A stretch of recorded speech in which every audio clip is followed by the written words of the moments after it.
Welcome to the Next Level Human podcast. As a human, you have a job to do.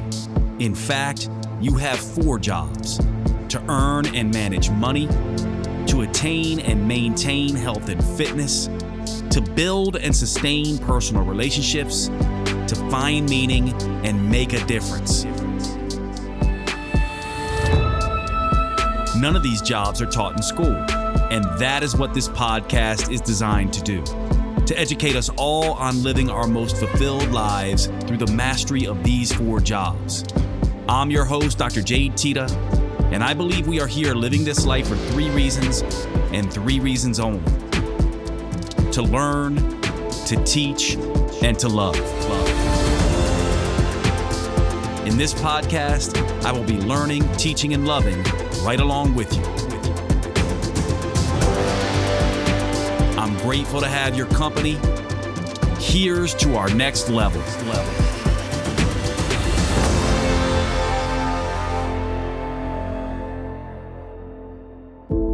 I'm Dr. Jade Teta. Welcome to the show, everybody. Today, we're going to be covering one of the most useful clinically tools that I have found for binge eating. And so right off the bat, I'll make a confession. Many of you who have been listening to this podcast for a very long time know that I am someone who, I come from an Italian-American background. We love our food. I tend to be someone who definitely can overeat. I find myself a huge food lover. In my family, food is love. It's sort of one of these things where it's like, if you don't want to eat, people think something's wrong with you, right? And I grew up this way, and so I still have a very big appetite. Add to that the fact that in my early days of bodybuilding and powerlifting, there was this idea that you had to eat constantly in order to perform and get stronger and get bigger. And of course, there is some truth to that, but also those bad habits followed me into sort of older age, and now at 50, at a position where I really don't want to be eating that much. And I have developed several tools. Now, of course, this is not a tool that just works for me. Let me say that off the bat, because unfortunately, we all know that we live in a health and fitness industry where people act as if something works for them, it's going to work for everyone. And that's a huge mistake. In fact, I would argue that the entire health and fitness industry makes this mistake constantly. Healthcare professionals, they are not immune to novelty bias, nor are they immune to this idea that this effect where if it works for them, it works for everybody.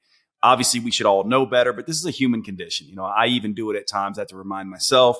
You should be reminding yourself. If you're a practitioner, you should always be looking out for this. It's not appropriate for us to go, this works for me, so that everyone else should be using it. Let me just talk a little bit about that really quickly. And I like the model from Brendon Burchard, who is a New York Times bestselling author. He got his start with a program called Expert Academy, where he taught entrepreneurs how to bring their businesses online. He was one of my early teachers in that regard. And he had a model of experts that I really liked. And his model basically was that there are 3 types of experts. There are role models. These are people who get the results themselves. There are researchers, people who know the body of literature and are well-read and well-researched, and maybe they even do the research themselves. And then there are results getters. And these are the people on the ground working with lots and lots of clients. And one of the things that you'll find very quickly when you're in the world of health and fitness is that the results getters are the ones who seem to be the ones who know the most, even if they're not up necessarily on all the research. PhD researchers and people like that who don't work in clinic, they don't understand to the same degree that a clinician would, that research is a tool for averages, not individuals. Now, of course, averages, that means most people are going to get results from that stuff. However, we are all incredibly different. And so results getters are the ones who seem to be the best, because they work with lots and lots and lots and lots of different people. And so they get a good sense that there is no one size fits all. Whereas researchers tend to think if a research study shows something, then everyone's going to benefit from that. And role model experts tend to think if I do it, then it's going to work for everyone. Now, ideally, experts should be a bit of all three, right? An expert who can, sort of walk the talk, an expert who knows the research, and an expert who has worked with many, many clients. So from my perspective, my results getter expertise is where I'm coming from on this, despite the fact that this is something that I use very effectively when I'm using it. And that's a whole other thing here, right? It's like we all know as humans that there are tools that we know work for us, that are highly effective for us, and that we still don't do for whatever reason. Partly because sometimes we just like to hang out with family, and we like to eat, and we like to, binge, and we like to do those things despite knowing it might not be the best for us. And of course, this is part of the human dilemma.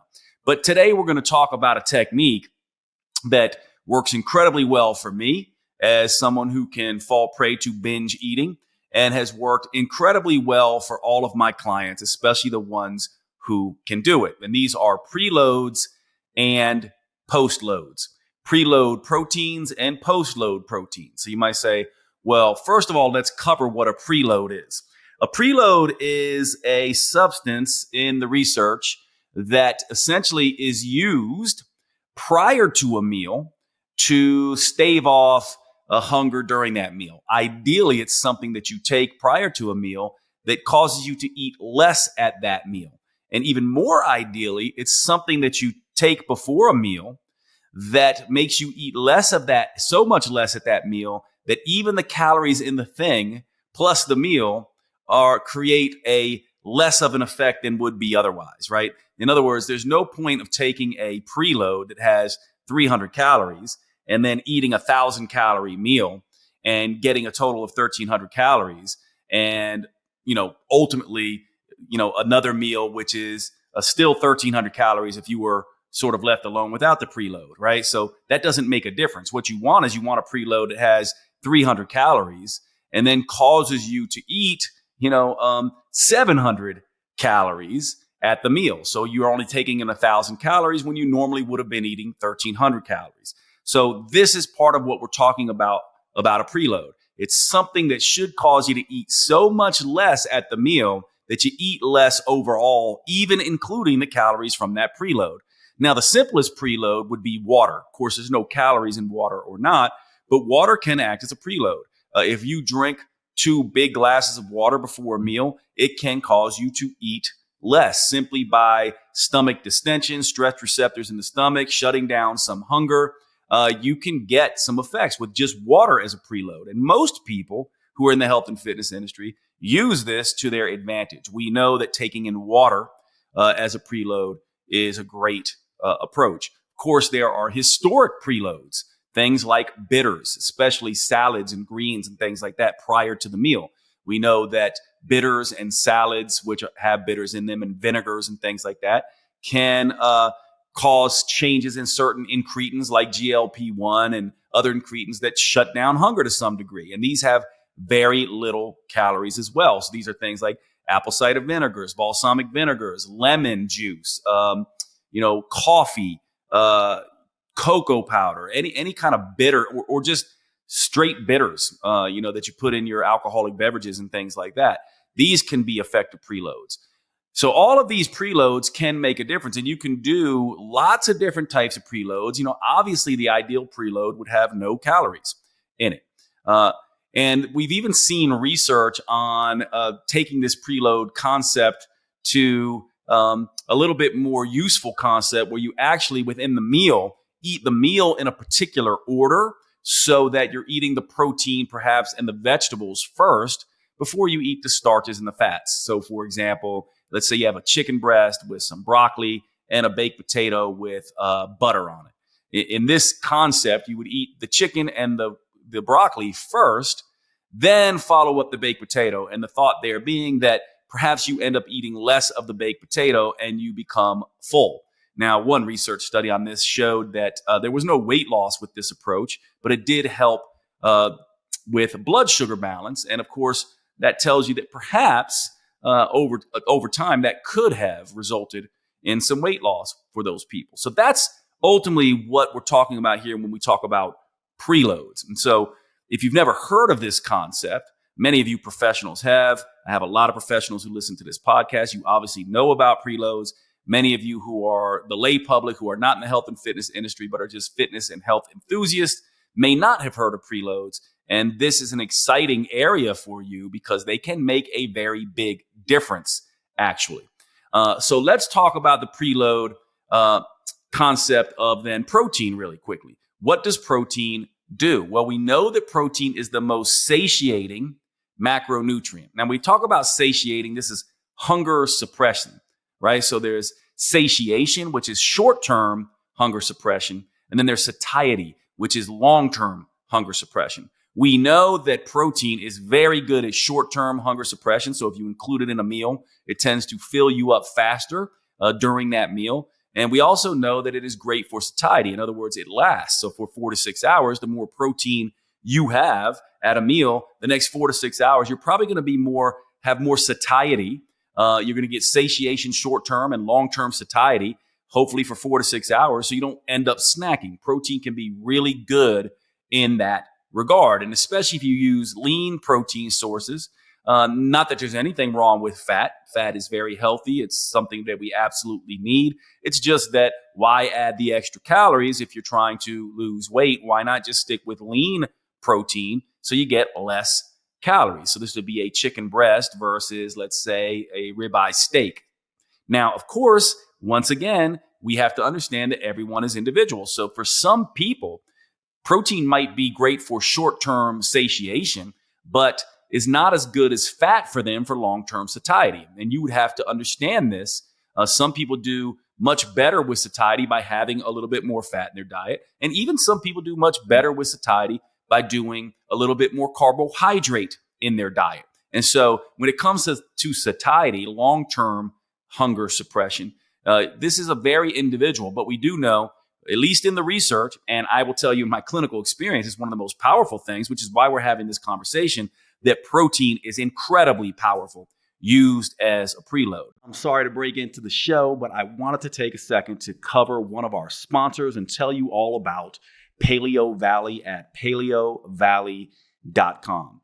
These are the grass-fed sticks that I tell you all so much about that all of my friends know I have on hand constantly. They are in my car. They are at my house. I keep them at my sister's home and my parents' house. I have these things everywhere because they are the simplest, most convenient whole foods protein supplement you can get. Almost like carrying around pure protein, low-carb protein in your pocket. These Paleo Valley beef sticks are the only 100% grass-fed and grass-finished beef sticks on the market. They use organic spices. They are naturally fermented instead of using nitrates and nitrites that can be a problem in some of these cured meats. And they simply taste fantastic. Check out the original or the jalapeno. Those are my favorites. Please make sure you go over to paleovalley.com and visit. When checking out, use the code NEXTLEVEL for a 15% discount. Remember, our sponsors keep the show going by you giving them your patronage and spending your money on these high quality products. You actually do a few things. One, you're helping to support the podcast. And two, you are helping your health. And three, you are making sure that good quality companies like Paleo Valley can be out there doing their business, changing the world, making the earth better. One of the things you may not know about this is that grass-fed organic and grass-finished beef is doing something that is so utterly important for our environment, actually helping to repopulate the topsoil. A lot of people don't know this, but our topsoil is being extremely depleted. And raising animals, especially cattle, the correct way helps to get that topsoil back. This is one of the reasons why I love Paleo Valley. Not to mention it tastes fantastic, but they're one of these companies, like my other sponsors, Cured Nutrition and Organifi, that are doing the right things by the environment. I really appreciate everything they do, and I hope you will check them out. Thanks so much. PaleoValley.com. Use the code NEXTLEVEL. And now back to the show. What about a postload? Now, this is my term. This is not a term you'll find anywhere in the research, whereas preloads are well defined in the research. A postload comes from my clinical experience that basically essentially says exactly what you think. So a preload comes before the meal. A postload comes after the meal. So why would we use a postload? We use a postload because oftentimes we all know what this is like, right? Where you might be full, but you're not dessert full, right? You could still get a taste of dessert. And you still could eat more depending on if someone brings something else, or you just have a taste for something and you want to keep eating after a meal. This is where binging comes from. So you can also use protein as a post load to shut down hunger. And part of this does come from something that we call the protein sparing hypothesis, or perhaps the protein leverage hypothesis. There's this idea that at least we see in rat studies, and it looks like there is some preliminary research in humans. Might also be true, and of course it makes sense that if you take rats and you give them low protein rat chow, and they eat that chow, what they will do is they will continue to eat large amounts of foods until they reach an optimal amount of protein, and then they will stop. In other words, if you give them low protein chow, they continue eating and eating and eating until they meet their amino acid needs. And this might be going on with humans as well. In my opinion, it likely is. Of course, we always need more study to be definitive in our statements. So to me, a postload essentially goes, okay, you're still hungry after that meal. You're still wanting to binge. Let's put a highly satiating, protein load on board. Now, the best way to do this is protein shakes. Why? Because they tend to be very low calorie as well. And you also want to look at the timing here. So let's go back to preloads real quick, and then we'll come back to postloads. In the research, there really is a timing effect here. Obviously, if you have a protein shake 3 hours before a meal, that's not really a preload. A preload typically is done best within an hour and probably within 30 minutes of a meal. So what this means is you're actually having like this protein shake, this snack, right before your meal. And sometimes you literally can do it right before your meal. I tell you, I binge a lot. I can, embarrassingly do that a lot, despite the fact I'm in the health and fitness world. We all know just because you know better doesn't mean you always do better. And one of the effects when I'm doing very well with my diet and really wanting to be careful with my diet is when I go visit my parents, who, like, let's say on a Friday evening or Saturday evening, we haven't done this in a while as a family, but we used to do Saturday and Sunday night dinners all together.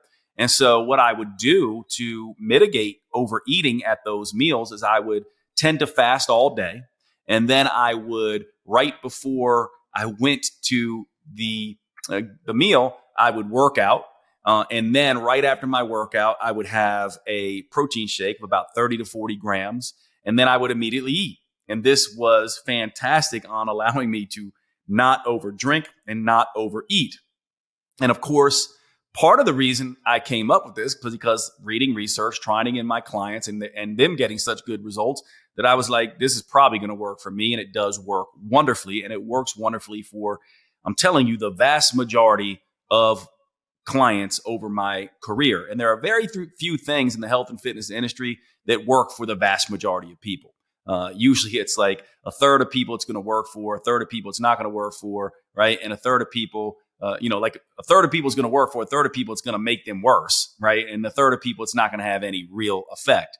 But in this case, I would argue that probably 70 to 80% of people who try this are going to get good results from it. So you really want to take this preload as close to the meal as possible. And it should be as low calorie as possible so we can mitigate this idea of, hey, I eat a 300 calorie, preload, and then I end up eating, the same, quality of meal or less than 300. In other words, I end up eating more as a result of the preload because the preload didn't quite, reduce my food intake at that coming meal as much as I thought it would. And so the idea here is to have preloads that are low calorie, but feel like more calories. And protein shakes are great for this. For example, you can have a approximately 20 gram, whey protein shake, just whey protein, for under 100 calories or around 100 calories. And it can offset your meal by 150 to maybe 400 calories. That's the kind of preload that we want. Preferably somewhere between 20 and 40 grams of whey protein or protein powder, about 100 to 200 calories within 30 minutes of a coming meal to try to decrease the calories of that meal by 300 to 500 so that we end up in a calorie deficit overall. That's the ideal approach. And of course, you can stack these preloads if you want as well. So yeah, you basically go, all right, I'm going to have that protein shake within 30 minutes of my meal. Then when I get to the meal, I'm going to have, some water, maybe a big tall glass of water and a green salad. And then I'm going to start to eat that meal. And maybe I'll eat that meal with my protein and my vegetables first and the carbs sort of last. And then ultimately you'll see by doing this that you are filling yourself up. It's very similar to the idea of, we used to talk about, and of course this works as well and can kind of be seen as, sort of a roundabout preload. And that's chewing your food slowly and being mindful, giving yourself time to feel full, giving your body time to get the signal that you are eating rather than scarfing your food down. That is, sort of in the same vein. So now add to that preload stacking, mindful, slow eating. And you may find that in a very effortless way, with adding one small change, this preload and this way of doing your meals, you end up eating much, much less. And over time, you end up having some accidental or effortless weight loss. That's what we're talking about here. Now, real quick on protein shakes in general, there's a difference between a protein shake, protein shake and a protein meal replacement. Protein shakes are typically just protein. For example, this would be like whey protein or hemp protein or soy protein or pea protein or rice protein or some kind of blend that is just the protein with almost no fat and almost no carb, right? Versus a protein meal replacement, which would have some fat, some carb, and some protein in it. Now, either of these will work as preloads. It's just that sometimes that protein meal replacement will add much more calories than perhaps you require. And so sometimes when you just stick with protein, you get lower calories, more bang for your buck, so to speak. Also, of course, with protein powders and meal replacement shakes, you want to find something that you like. And you also don't want to add these in super quick into your diet because like vegetables, protein can be tough to digest. You want to reduce the risk of bloating, foul gas, upset, diarrhea, constipation, that kind of thing. So don't add this in super fast, especially if you're someone who's sensitive to protein and or add a digestive enzyme. Now, let's briefly talk about postloads and then we can wrap up this podcast for today. Now, a postload is essentially a protein dessert in a sense, right? So it's something that after your meal, we all know this effect where after your meal, you're just like, I want a taste of something else. So then you go and get a handful of nuts or you get some chips or now you need some popcorn or now you want some cheesecake or cookies or wine or something like that. And so when that happens, as soon as you start feeling yourself with that extra craving, the idea behind this postload is, okay, perhaps I did not get enough protein into my meal and I'm still hungry as a result. Now, of course, when we talk about wanting to eat after a meal, oftentimes this blends hunger into cravings. The truth of the matter is that protein can do a little bit for both of those. Actually, protein can be very good for hunger and cravings because the two sort of overlap. Hunger is sort of more in the gut and gut mechanisms, the incretins, some of these hunger hormones like CCK and ghrelin and GLP and GIP and PYY and those kinds of things. And then up in the brain for cravings, we tend to think about that more of neurotransmitter stuff like, dopamine and serotonin balance and things like that. Of course, this is an area that really is not well studied, at least the craving aspect.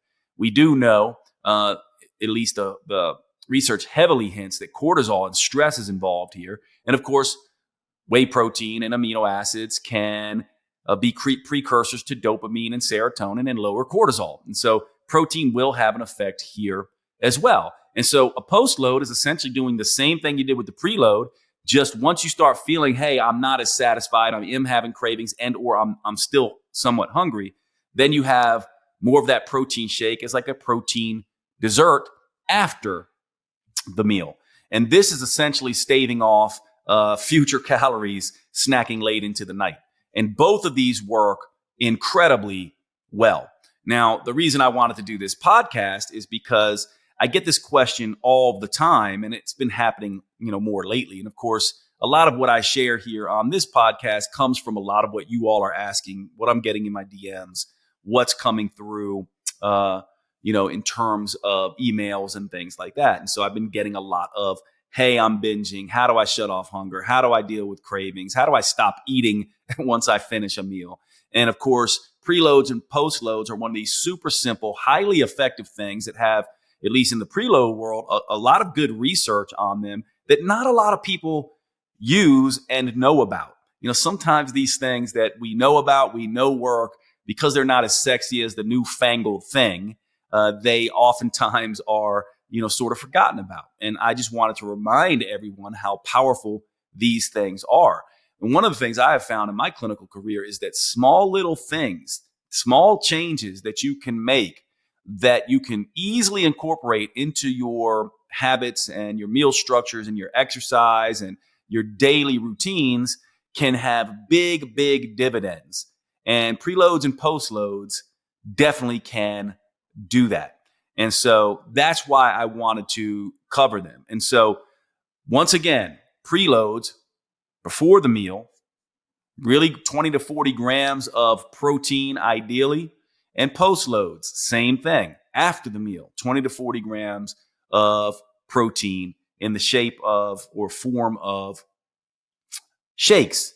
These things can make a big difference. Now, the final thing I'll say here is you might say, well, Jade, I don't like shakes. Can I just use a chicken breast, or can I use some other lean protein source? Absolutely, you can. So this would look like, basically having, and we do this stuff too, like think of a charcuterie board, right? Where you have meats and cheeses. Imagine whenever you're putting out hors d'oeuvres or whenever you're putting out appetizers, you do protein appetizers. This, in a sense, is a very easy way to do a preload. So instead of getting chips or French fries or jalapeno poppers or any of these kinds of things where what you want to do is you want to look at, what am I doing for my appetizer? So I'll put out a charcuterie board that's a little different. Instead of, pepperonis and salamis and things like that, maybe I'm having, a low calorie cheese along with, chicken breast. So maybe you'll do something like a caprese chicken platter where it's tomato and basil and a low, sort of fat, high quality mozzarella with a strip of grilled chicken breast on top. And maybe that is your appetizer. And that appetizer then acts as the preload. And of course, then you can stack on top of that another preload as a salad and stack on top of that water prior to the meal. And one thing I'll say about water here, people often go, well, isn't water going to mess up your digestion? No, it's not going to dilute your digestive secretions or anything like that. In fact, it's probably going to improve your digestion. The only thing you have to watch out for water is people who have GERD and things like that. Sometimes you can distend your stomach enough where you get some heartburn and things like that. But water is highly effective in this way. And no, it's not going to dilute your gastric secretions and cause digestive issues. In fact, more likely it's going to have the opposite effect. Of course, you don't want to drink a whole gallon of water with your meal, but drinking 2 cups of water, a cup of water before the meal and a cup of water during the meal is probably going to be really useful for you. So I'm not going to ramble on here, but I do want to remind you of how powerful preloads and postloads are. So I hope you enjoy this. Please try this. Hit me up with a DM, shoot me an email if you listen to this, if you have any questions. But I really am curious on how powerful this is going to be for you. So try it and let me know. And I am going to see you all at the next show. You have been listening to the Next Level Human podcast with Dr. Jade Teta. If you enjoyed this episode, please make sure you subscribe and consider leaving a review. You make the biggest difference when you pass on your lessons and inspire others. That's why reviews like this are so powerful. Your words may be the only ones that resonate for someone else. Please remember the information in this podcast is for educational purposes only. Always consult your personal physician or therapist before making any lifestyle changes. And finally, thank you for who you are in the world and the difference you make.